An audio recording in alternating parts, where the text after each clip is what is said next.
Hi friends, welcome to my channel Kranti kitchen and blogs. ఈ వీడియోలో నేను మీకు జింజర్ టీ చూపిస్తానండి. చాలా ఈజీ, చాలా టేస్టీ అండ్ మీ బాడీలో ఫ్యాట్ని తగ్గిస్తుంది. ముఖ్యంగా చెప్పాలంటే బెల్లీ ఫ్యాట్ని బాగా తగ్గిస్తుంది. దీంతోపాటు కొంచెం ఎక్సర్సైజ్ చేసుకొని కొంచెం క్యాలరీ డెఫిషిట్ ఇచ్చారంటే డెఫినెట్గా వెయిట్ లాస్ కూడా ఉంటుంది. ఒకసారి అది ఎలా తయారు చేసుకోవాలో చూద్దాం. జింజర్ టీ తయారు చేసుకోవడానికి కావాల్సిన పదార్థాలు ముందుగా అయితే అల్లం వచ్చి శుభ్రపరచుకొని పొట్టు తీసి ముక్కలుగా కట్ చేసి పెట్టుకోండి. అదేవిధంగా లెమన్ తీసుకోండి, తేనె కూడా తీసుకోండి.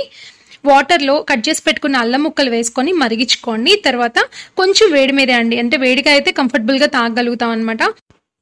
లెమన్ వచ్చేసి ఒక చెక్క పిండానండి. మీరు పులుపు కనుక తాగుతారు అనుకుంటే 2 చెక్కలు వేసేసుకోండి. నెక్స్ట్ తేనె వచ్చి చిన్న స్పూన్లు నేను 2 వేస్తున్నాను, పెద్ద స్పూన్ అయితే 1 వేసుకోండి సరిపోతుంది. మీరు లెమన్ సరిపడపోతే లెమన్ స్కిప్ చేసి అల్లం వాటర్లో తేనె కలుపుకొని తాగొచ్చు. లేదు మీకు తేనె వద్దు అనిపించింది, అల్లము నిమ్మరసం కాంబినేషన్ అయినా తీసుకోవచ్చు. కానీ ఈ 3 కలిపి చేసుకుంటే చాలా టేస్టీగా ఉంటుంది. నెక్స్ట్ చాలా ఎఫెక్టివ్ కూడా, బాగా పనిచేస్తుంది, మన వెయిట్ లాస్కి బాగా ఉపయోగపడుతుంది. కొంచెం టీ కాఫీలు తగ్గించి ఇలాంటివి అలవాటు చేసుకోండి. హెర్బల్ టీ లేకపోతే గ్రీన్ టీ లేకపోతే జింజర్ టీ ఇలా ట్రై చేశారు అంటే ఆ టీ కాఫీకి ఏదైతే ఎడిక్ట్ అయిపోతారో ఆ అలవాటు కూడా తప్పుతుంది అనమాట. మీరు ఉదయం 1 కప్పు, సాయంత్రం 1 కప్పు కనుక ఒక 10 రోజుల పాటు తీసుకోండి. ప్రతిరోజు ఏం తాగుతాంలే అనుకుంటే కనుక బ్రేక్ ఇవ్వండి.